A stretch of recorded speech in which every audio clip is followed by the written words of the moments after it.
E a gente vai para algo que hoje é um recurso, né? A gente tem aí acompanhado alguns casos de insucesso na mídia, já falamos aqui, a gente não vai tocar nesse assunto, mas é sempre bom esclarecer o que a gente tem ao nosso alcance ligado, tanto à cirurgia plástica quanto a outros procedimentos que não cirúrgicos, que podem melhorar a condição do envelhecimento, que podem cuidar da pele, que podem melhorar a qualidade de vida, a autoestima, de uma forma de sucesso, de um resultado bacana. É por isso que a gente convidou mais uma vez o querido cirurgião plástico, Dr. Marco Cassol. Bem-vindo. Obrigado, Carol. Você tá bem? Ótimo, tô ótimo. Muito bom tê-lo aqui.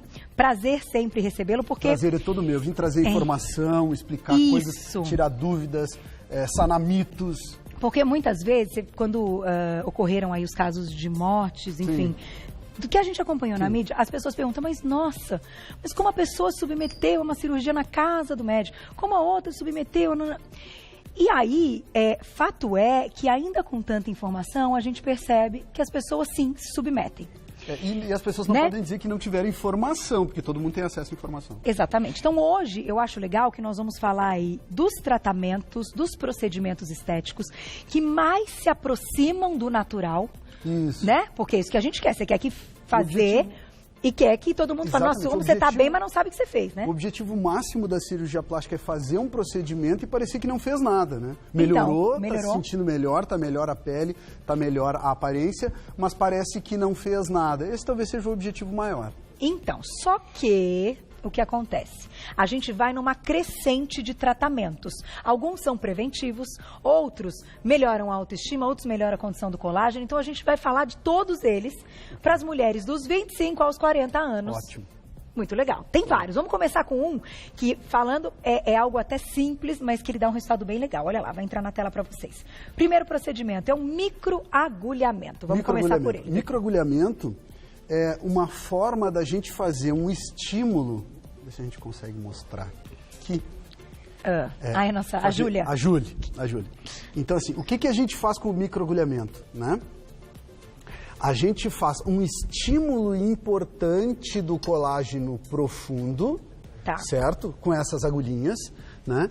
E preserva a epiderme superficial. Então, a epiderme e a derme superficial são preservadas, ou seja, no dia seguinte o paciente já está com a sua condição normal da pele. Quando a gente faz um laser, por exemplo, a pele fica muito vermelha, existe uma certa lesão da epiderme. Em alguns momentos a gente precisa até fazer um laser ablativo, são outras coisas.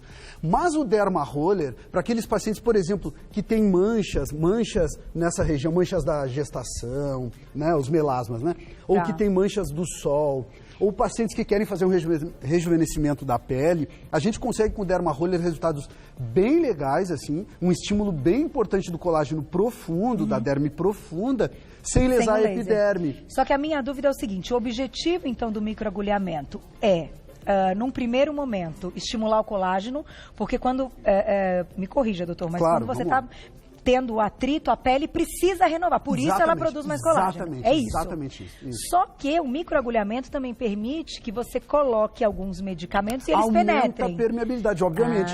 Inclusive, existem alguns tratamentos que talvez não sejam estéticos, sejam tratamentos mais reconstrutivos para queimados. Normalmente a gente faz em queloides extensos em pacientes queimados. Faz injeção de triancinolona, que é um tratamento para o queloide, uma injeção, um tipo de corticóide específico para o tratamento do queloide. E a gente pode fazer, em vez de ter que fazer as injeções, a gente pode fazer o derma roller e fazer, então, um aumento da permeabilidade dessa pele. Vamos ver se eu consigo mostrar o rolinho aqui. Então, um aumento da permeabilidade dessa pele sem a gente precisar ter que fazer as injeções. E todos aqueles ativos que a gente usa, aquele gel que a gente usa depois do derma roller e os tratamentos de pele, os peelings, aqueles outros tratamentos preventivos que a gente faz normalmente, rotineiramente, potencializam com o uso do derma roller. Então, o derma roller é uma coisa muito legal. Agora, lembrando, isso aqui é de uso individual, né? Não pode ser compartilhado, né? Exatamente. E esse aqui é com agulha maior, é uso médico. Tem alguns com agulha muito pequenininha, que os esteticistas usam, que as próprias pacientes usam em casa. Esse aqui é o médico. Isso. Tem calibres diferentes da agulhinha. E tem uma anestesia, né? Tem anestesia. Um creminho para anestesiar, porque... Só o creminho às vezes não é suficiente, porque dói um pouquinho. Mas é muito eficiente, pressão. é uma coisa relativamente legal. nova, talvez seja o boom da moda agora, do momento, mas cada vez mais outras ações a gente está vendo, outras formas de usar o microagulhamento, né, que não a tradicional só.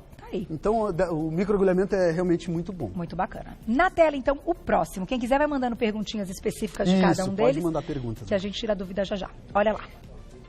Esse aí, que é ainda... Toxina botulínica. Botulínica, que quem ainda não fez, está perdendo tempo. Dá um resultado muito natural. É um procedimento muito simples, muito rápido e fácil. É um procedimento que, quando usado com moderação... Eu até trouxe um vibradorzinho que a gente usa para fazer a toxina botulínica, que a gente coloca... Deixa eu ver se eu consigo mostrar aqui já a gente mostra um vídeo, tela. Então. Isso.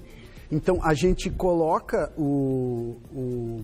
esse vibradorzinho, ele dá uma vibradinha na pele e o paciente sente menos aquela picadinha da agulhinha. Né? Quando a gente vai fazer os pezinhos de galinha, ou vai fazer aquela expressão de braveza. Tem lugares que são mais doloridinhos, né? Isso.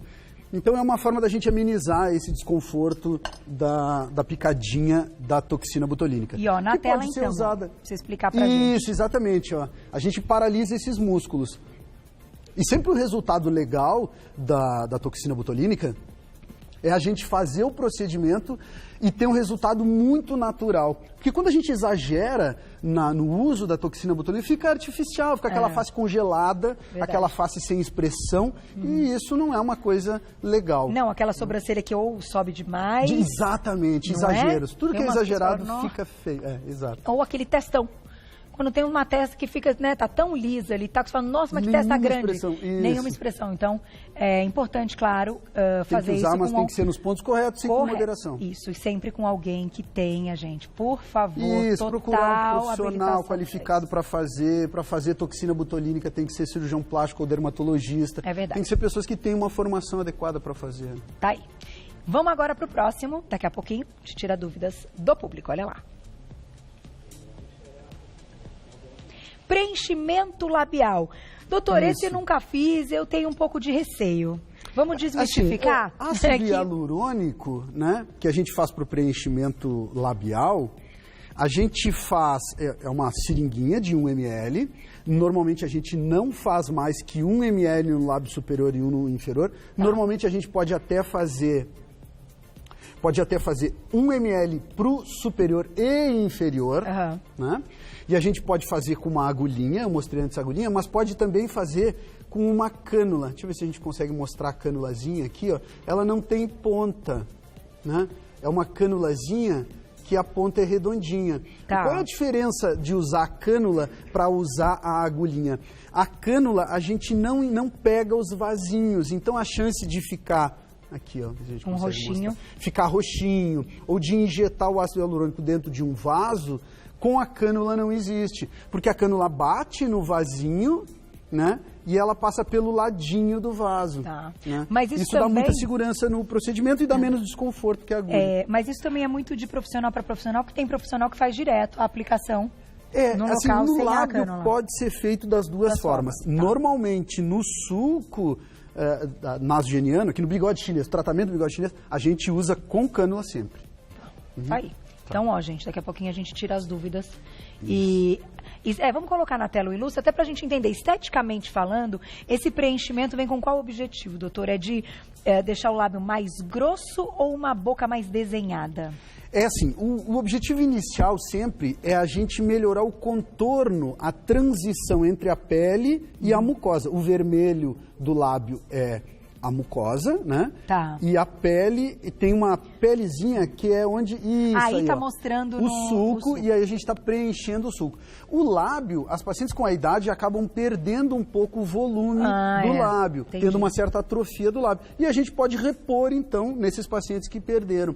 Outros pacientes realmente não têm uma transição bem definida entre a mucosa e a pele. E nesses casos a gente, então, coloca bem na transição entre a mucosa e a pele, o resultado é bem natural, é um procedimento super simples, o resultado já vê na hora. Então, eu pode levantar o ladinho, né? Tem gente que gosta de levantar o ladinho bigode da chinês. boca. Isso a gente sempre faz com a canulazinha, né? Deixa eu ver se a Ah gente lá, nesse consegue. ladinho. Mostra isso, exatamente, aí É o do ladinho ladinho. do lábio. Então, é uma perda de volume dessa região que dá um aspecto de afundado nessa região, né? É. Então, o que a gente faz é isso, é um preenchimento, então, dessa região logo legal. abaixo ali entre o lábio e a bochecha. E aí a gente está falando do preenchimento labial. Tem outro preenchimento ou o preenchimento a gente já está falando de todos, Glaucio, falando do labial? É que assim, ó, o preenchimento... Tem o corporal também? Tá.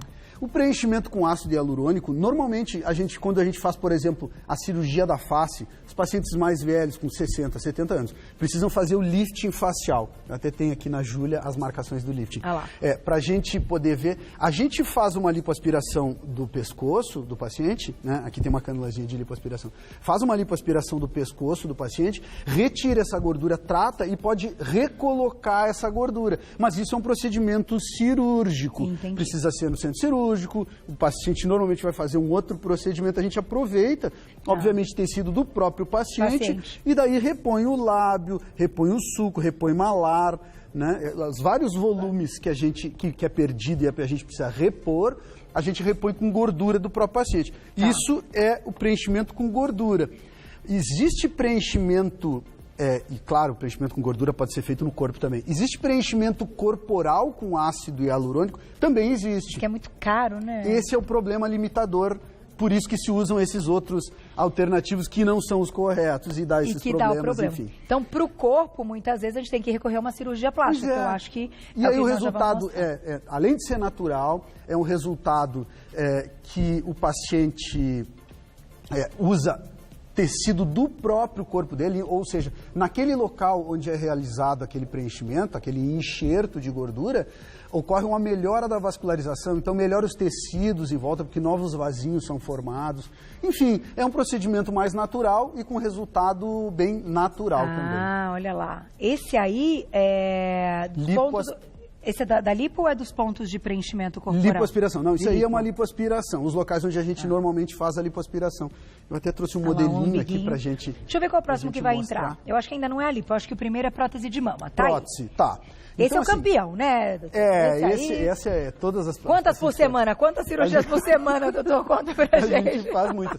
Assim, as próteses, né? Hoje em dia existem próteses, a qualidade das próteses melhoraram muito, a rastreabilidade das próteses.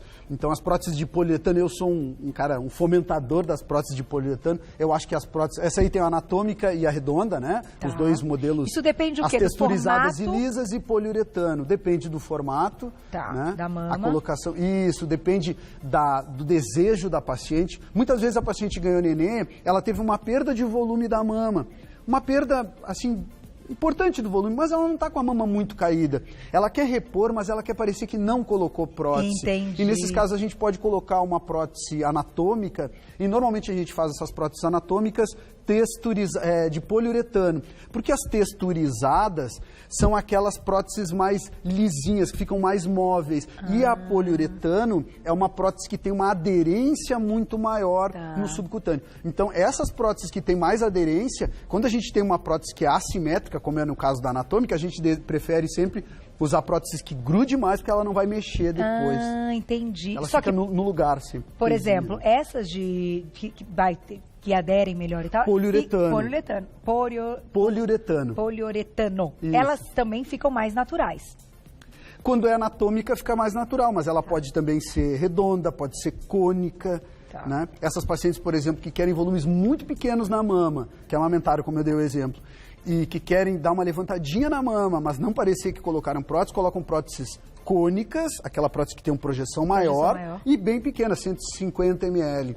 Né? E aí dá uma projeção para a mama, ajuda a montar a mama, porque é poliuretano e porque é cônica, sem precisar fazer aqueles cortes todos que é a mastopexia, aquele corte em âncora, né? Ou T invertido. Mas então, eu sempre tenho aquela dúvida quando a gente fala de prótese de mama, das técnicas, vamos dizer assim. Que pode ser embaixo do músculo ou não. Em cima, isso. Isso quem define é o médico? Ou tem médico que só faz embaixo do músculo? Ou, enfim, é o corpo da paciente? O que diz? Não, eu acho que depende um pouco, exatamente. Por exemplo, pacientes que não têm mama, a paciente não tem mama, a paciente tem muito pouca mama. E se a gente colocar, e é muito magra, né, modelos, e essa paciente, se a gente colocar a prótese só embaixo da mama, vai ficar aquela prótese artificial, aquela prótese muito marcada. E isso é feio, a gente não quer artificial. Entendi. Nesses casos, então, a gente precisa usar botar a técnica embaixo do músculo. O pós-operatório é mais chato, tem mais desconforto, mas a gente consegue apertar um pouquinho mais a prótese no polo superior e consegue dar um resultado um pouco mais natural no polo superior. Então, assim, são sempre adaptações que a gente tem que ver para cada paciente qual é a melhor indicação para ele. Perfeito. Tem que confiar no médico, né, gente? Tem que confiar. Tem que ser aquela segurança. Exatamente. Tomei a decisão, ok, confio no meu médico. Não confiou no seu médico, por favor, não opere com ele. Tem muitos excelentes profissionais aqui em São Paulo. Procure outro profissional. Gente, isso, procedimento estético e cirurgia plástica, você tem que confiar 100%. Próxima na tela, olha lá. Aí a gente vai para outro campeão, abdominoplastia. Eu trouxe até o corpo da Júlia aqui pra gente mostrar a cicatrizinha da abdominoplastia. Vamos ver como fica melhor aqui pra gente conseguir mostrar. Ah, você já fez aí uma marcação. Fiz um cortezinho. É um corte gigante que a gente precisa fazer, né, aqui no abdômen. Isso, deixa eu ver se eu consigo mostrar aqui. Tá. Então é um corte bem grande, vai da ponta do ossinho até o outro, né? Fica uma cicatriz bem grande. Normalmente é uma cicatriz da cesárea, nasce abaixo, já tira a cicatriz da cesárea, mas é um corte muito maior, 3 ou 4 vezes o tamanho da cicatriz da cesárea, e fica também uma cicatrizinha aqui em volta do umbigo. Tá. Né, além desse corte aqui embaixo. Mas qual a diferença de lipoaspiração para abdominoplastia? A abdominoplastia é normalmente nos pacientes que precisa reposicionamento da musculatura do abdômen. Diastase dos retos abdominais. Tá. Então, o tanquinho, quando a paciente tem o tanquinho, vamos ver se a gente mostra no vídeo, ali, ó, o tanquinho afastado, quando a gente dá os pontinhos, a gente reaproxima os músculos. Entendi. E isso faz com que o paciente fique com aquele abdômen negativo que todas as pacientes querem. Então, os pacientes que ganharam nenê e que têm um abdômen um pouco protuso e muitas vezes ficam com alguma hérniazinha no umbigo, ou enfim, ficam com aquele abdômen mais para frente, a gente precisa fazer abdominoplastia. Mesmo que muitas vezes o paciente nem tenha tanta pele assim sobrando. Tá. Mas a gente faz esse corte grande, enorme, né? E uma cicatriz maior, uma cirurgia maior, mas precisa dessa cirurgia para o reposicionamento da musculatura. E aí a gente consegue aquele abdômen retinho. Tudo. Isso. Só que na lipo, vamos colocar a lipo então agora na tela para a gente juntar as coisas. Eu te pergunto, doutor. No caso da lipo, a gente pode unir uma abdominoplastia com uma lipoaspiração? Porque eu imagino que tem um monte de casos de mulheres que queiram tirar essa gordura em excesso que é de uma lipo e também juntar o músculo. Precisam fazer, porque as pessoas não querem fazer abdominoplastia, né? Mas muitas vezes elas precisam, é a indicação. O melhor resultado é o reposicionamento do músculo. Tá. Então, normalmente a gente pode associar. Não pode fazer lipos enormes junto com a abdominoplastia. Então ali, tem a gordurinha localizada, né, para o paciente acinturar mais, né, para retirar aquela gordurinha e deixar com uma cinturinha, faz um furinho lá embaixo no pubis, né, junto aos pelos pubianos lá, fica escondidinho. Isso é importante, né? Isso. Então, assim, a abdominoplastia e a lipoaspiração dão resultados maravilhosos. Precisa que tenha uma indicação adequada. Aquele paciente que está muito acima do peso, não é com uma lipoaspiração que ele vai resolver o problema dele. Tá. E assim, quando o paciente, só para dar um exemplo, né? O paciente está acima do peso, ele faz uma lipoaspiração. Ali tem mostrando ali na figura, né? 1 litro, por exemplo, de lipoaspirado, tem 1 milhão de células. Para exemplificar, esse paciente emagrece 10 quilos, ele faz uma lipoaspiração de 1 litro, a mesma coisa, tem 7 milhões de células. Ou seja, as células chegam a ficar mais de 20 vezes o tamanho delas quando está cheinha. Então precisa que esse paciente esteja próximo do seu peso ideal para poder tirar essa gordurinha localizada. Tá. E pode associar com a abdominoplastia? Claro, pode associar. E a lipolaser, que a diretora está falando que a gente tem também. Lipolaser. Lipolaser normalmente é uma lipoaspiração para tratar flacidez. O melhor resultado é no braço, né? Aqueles pacientes que têm aquela flacidez do braço e tem uma gordurinha, ou às vezes tem muito pouca gordurinha, mas tem muita flacidez. A gente faz uma lipoaspiração. Depois da lipoaspiração, a gente passa o laser e esse laser faz uma queimadura. É uma queimadura controlada, mas é uma queimadura. E essa queimadura é que dá a retração dessa pele. E os resultados para o braço são fantásticos. Para a coxa a gente pode usar também, mas tem que ser uma pele de boa qualidade. Peles com muita estria, com flacidez extrema, ainda precisa dos cortes tradicionais que a gente faz pós-cirurgia bariátrica. Mas e no abdômen também. superior, isso. Pacientes que ganharam nenê, que tem um pouquinho de flacidez em cima do umbigo. Veja bem. Mas tem um músculo muito bom. As pacientes não têm excesso de pele, não precisam fazer abdominoplastia, mas aquela flacidez é difícil de tratar. Com o lipolaser, que a gente está mostrando aí na tela, a gente consegue, então, fazer essa queimadura para dar essa retração, para tratar essa flacidez em cima do umbigo. Entendi. É o famoso umbigo que era triste e volta chora. A ser feliz. Isso, umbigo chorão. Umbigo triste, chora.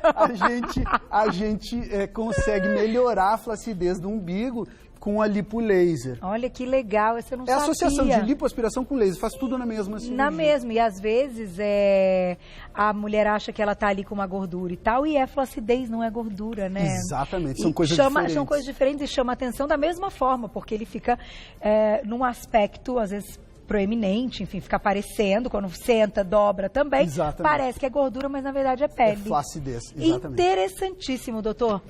Dá tempo de uma perguntinha, Glaucia? Vamos fazer, do público, olha lá, na tela. Quem escreveu vai... Júlia está cada vez mais linda. A Júlia é sempre maravilhosa. A Júlia faz todos. Não precisa nem fazer botox. Na tela, olha lá, quem escreveu pra gente. Obrigada, Márcia, um beijo pra você. Quem tem melasma pode fazer, então, o Derma Roller, que foi o primeiro que a gente mostrou? Pode e deve fazer, porque os tratamentos que a gente tem, os tratamentos normais pro melasma, que são cremes clareadores, todos eles acabam sensibilizando a pele.